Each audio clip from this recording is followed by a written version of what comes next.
Well, I guess we better start moving because we're gonna get through this. We gotta pick up the pace. 95 in your book, 93 in mine. Because see, the 95 pages took place in the baseball game and in the hospital. Also got the idea that the invasion had occurred.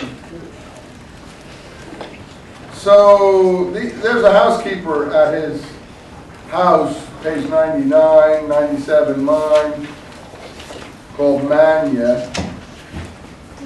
But she's not his real mother. She's just, that's why I think this is very autobiographical. Because it just, these characters don't seem like they're made up, you know. It seems like someone's really real character. Shabbat, what does that mean, Shabbat? Sabbath. It's the Hebrew word for Sabbath, right? See, S's become SH's. And Danny comes over, and what happens here? This is pretty good. I'll read this a little bit first. He explains what Hasidism is. That's on page 102, 101. Poland was different from other countries in Europe. By the way, frankly, it's true. All the Jews in Poland were wiped out by Hitler. Over 3 million were exterminated, and that's documentable. The Poles themselves didn't do it, but you know, there was a lot of cooperation with Hitler on that particular situation, unfortunately, but that's a long history. So the Jews were encouraged to come to Poland. It was kind of you see what happened as the church got more harsh.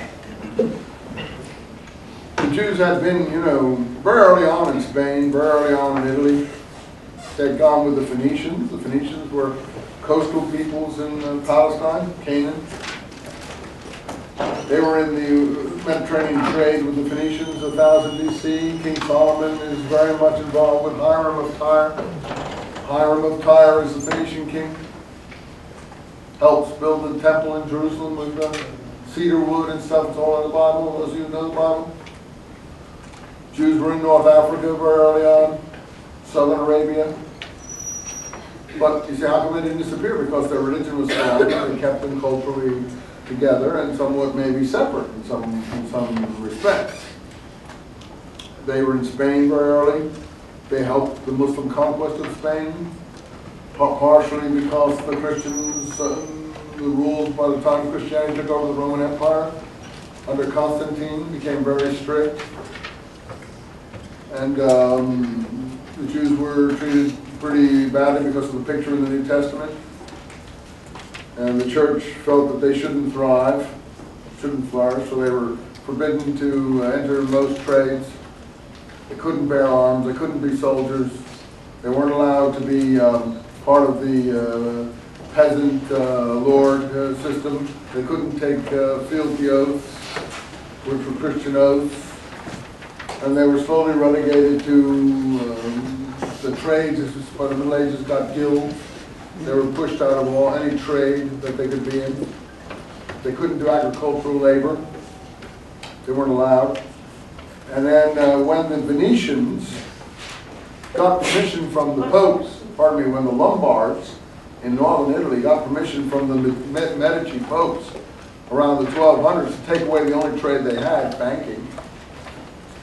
So that's why, for instance, you got very rich Italian banking families. And in every country, I don't have time to describe all this, but in every country in Europe, you always have now a Lombard street.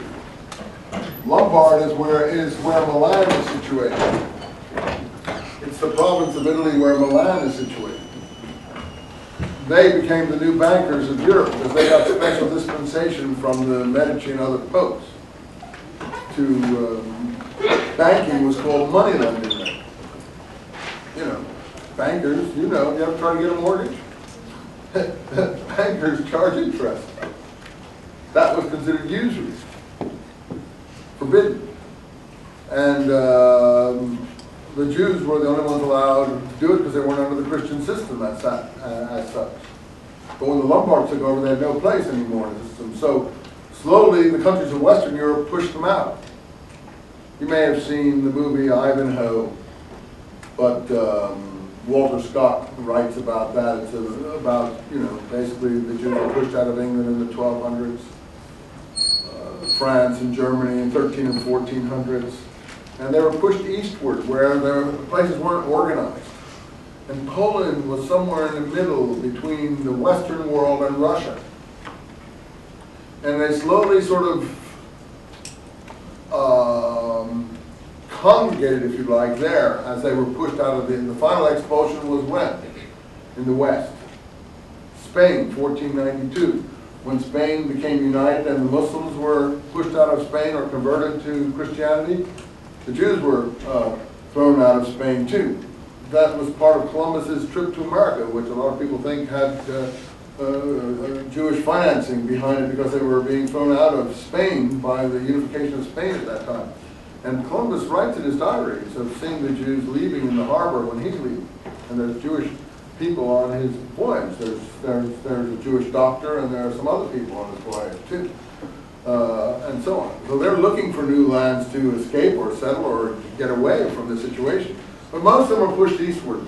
And that's how you got this huge concentration of population in that area of Lithuania, Poland, Romania, all those areas, Ukraine, which Hitler then swarmed into in the Second World War and liquidated everybody. So he describes it here, you see. Poland was different.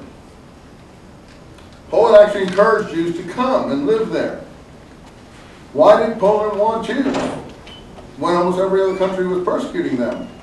Because Poland was a poor country with a bankrupt aristocracy and a crushed peasantry. So he gives you the whole situation here on page, I guess 101 here. 98 in my book. For upper-class nobles would not engage in work and managed to survive by what they could squeeze out of the labor of the serfs. There was a serf system. Poland wanted people who would build her economy, organize her affairs, bring her to life. Jews had a reputation for possessing these qualities, so the Polish nobles were eager to have Jews settled in their country. They became the middlemen. So therefore the antagonism and hatred, aside from theological disaffection, had to do with the economic situation.